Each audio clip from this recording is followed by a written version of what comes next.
नमस्कार, मैं मोहम्मद फैसल और आप देख रहे हैं नेशनल दस्तक। ऐसा लगता है कि बीजेपी की उल्टी गिनती शुरू हो चुकी है। अब ऐसा लगने लगा है कि बीजेपी नेताओं की कुंडली में शनि बैठ गया है। मैं ये क्यों कह रहा हूं? मैं इसलिए कह रहा हूं क्योंकि अब जिस तरीके से आए दिन पूरे देश से वीडियोज आ रही हैं, खबरें आ रही हैं कि बीजेपी नेताओं को मार मार कर भगाया जा रहा है। बीजेपी के एक प्रदेश अध्यक्ष और सांसद को इतना मारा है कि उनके गर्दन की हड्डी टूट गई और वो अस्पताल में एडमिट हो गए हैं।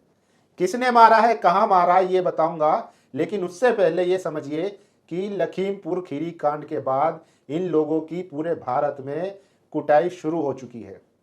अब लोग समझने लगे हैं और हालात ये पहुंच चुके हैं कि एक जगह तो बीजेपी को सिर्फ एक वोट मिला, जबकि उनके घर के जो सदस्य थे वो खुद 5 थे। और ये कहां हुआ ये भी बताऊंगा, लेकिन उससे पहले बात करते हैं कि दिल्ली प्रदेश अध्यक्ष रह चुके मनोज तिवारी, जो सांसद भी है उत्तरी पूर्वी दिल्ली से, उनको दिल्ली पुलिस ने इतना मारा, उनके ऊपर कैनन वाटर का इस्तेमाल किया गया, जिससे बताया जा रहा है कि उनके गर्दन की हड्डी में चोट आई है और कान में भी कुछ गड़बड़ हुई है। अब वो सफदरजंग अस्पताल में एडमिट हो चुके हैं और उनकी बुरी हालत है। बेड से उन्होंने मैसेज भी भेजा है, वो भी दिखाऊंगा, लेकिन उससे पहले ये पूरी खबर समझ लीजिए। दरअसल मामला ये था कि कोविड प्रोटोकॉल के चलते डीडीएमए ने दिल्ली में गाइडलाइन कुछ जारी की है।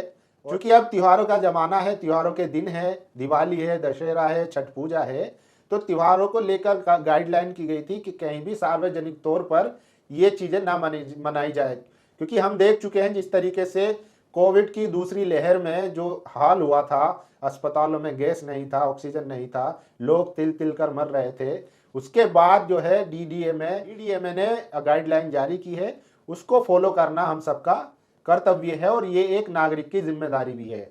लेकिन हमारे जो नेता हैं, नेतागण, वो अपनी राजनीति चमकाने के लिए कुछ ना कुछ स्टंट करते रहते हैं। अब वो ये स्टंट करना इनको भारी पड़ गया। दरअसल हुआ ये कि छठ पूजा को लेकर मनोज तिवारी ने एक प्रोटेस्ट कॉल दी। सीएम अरविंद केजरीवाल के घर का घेराव करना था कि उनको जो है छठ पूजा सार्वजनिक तौर पे मनाने दी जाए, धूमधाम से मनाने दी जाए, यानी कि उनको लोगों की जिंदगी के साथ खेलने का मौका दिया जाना चाहे, कोई उन पे बंदिशें ना हो।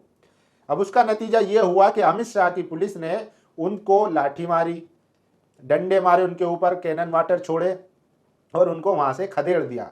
अब उस पर हुआ ये कि अमित शाह की पुलिस अरविंद केजरीवाल को प्रोटेक्ट करते हुए बीजेपी के सांसद मनोज तिवारी पे लाठियां बरसा देती है और उनके ऊपर कैनन वाटर की बौछार कर देती है, जिससे होता यह है कि उनके गंभीर चोटें आ जाती हैं और वो अस्पताल में भर्ती हो जाते हैं। आप हमारी दूसरी विंडो में देख सकते हैं कि उनकी क्या हालत होगी। मनोज तिवारी एक ऐसे नेता बन चुके हैं जो मार खाने में, पिटाई खाने में रिकॉर्ड बनाते जा रहे हैं। ये इनका पहला मामला नहीं है, इससे पहले भी इनको कई बार दिल्ली में जनता ने दौड़ाया है, इनको मारा है।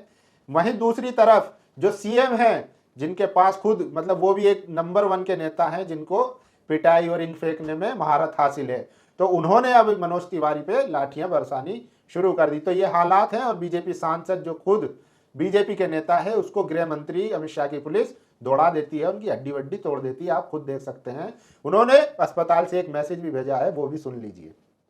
मेरे भाई बहन, मैं ठीक हूँ। मैं मनोज तिवारी, मुझे चोट तो लगी है लेकिन बहुत चिंता की बात नहीं है, डेंजर से बाहर है। तो सुना आपने, तो ये हालात हो चुके हैं, इनकी गर्दन तोड़ दी गई है और ये अस्पताल में भर्ती है। अब बताता हूं सबसे बड़ी खबर। बीजेपी को जो लोकल चुनाव थे उसमें सिर्फ एक वोट मिला है और वो एक वोट किसने दिया है ये भी कंफर्म नहीं है। मुझे तो लग रहा है वो एक वोट भी उसी का होगा जो खड़ा हुआ था, जो कैंडिडेट था। जो बालिग थे, जो अडल्ट थे, जिनके पास वोट का अधिकार था, 5 सदस्य थे, लेकिन उनको एक वोट मिला।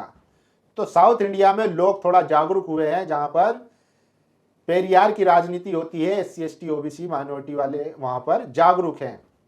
इसीलिए वहां पर जो बीजेपी का कम्युनल कार्ड है, RSS का जो एजेंडा है, वहां पर काम नहीं करता, क्योंकि वहां पर OBC SC अपने हक अधिकारों की लड़ाई लड़ता है। वहां पर ये हिंदू मुस्लिम वाला कार्ड बहुत ज्यादा इफेक्टिव नहीं होता। यही वजह है कि साउथ में बीजेपी अपनी पकड़ नहीं बना पाई।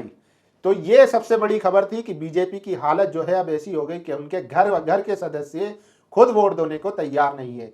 एक तरफ दिल्ली में बीजेपी के सांसद मनोज तिवारी की पिटाई होती है और वो अस्पताल में भर्ती हो जाते हैं। आप इससे अंदाजा लगा सकते हैं कि बीजेपी की हालत कैसी हो गई। अभी हाल ही में हरियाणा में भी बीजेपी नेताओं को, सांसदों को दौड़ाया था, किसानों ने काले झंडे दिखाए थे। वहीं उत्तराखंड में बीजेपी के जो मंत्री थे पांडे करके, वो एक स्टेडियम का उद्घाटन करने गए थे, तो वहां पर किसान तंबू गाड़ के बैठ गए और उनको अपना जो उद्घाटन का प्रोग्राम था उसको कैंसिल करना पड़ा। तो पूरे देश में जगह जगह इन लोगों का बाइकाट हो रहा है। बीजेपी की हालत खस्ता है, इनके ऊपर शनि बैठ चुका है इनकी कुंडली में, और ये अब जगह जगह दौड़ाए जा रहे हैं। तो आप लोगों की क्या राय है? आप अपनी राय जरूर दीजिए। जिस तरीके से बीजेपी का बाइकाट हो रहा है हर जगह, उससे आप सहमत है, असहमत है? अपनी राय जरूर दीजिए। धन्यवाद। नेशनल दस्तक की आपसे गुजारिश है कि अगर इसको बचाना चाहते हैं तो नेशनल दस्तक को सब्सक्राइब करने के लिए रेड कलर के सब्सक्राइब बटन को दबाएं, फिर बेल आइकन की घंटी दबाएं। नेशनल दस्तक को बचाने के लिए बहुत जरूरी है कि हर खबर को शेयर करें, लाइक करें, कमेंट जरूर करें।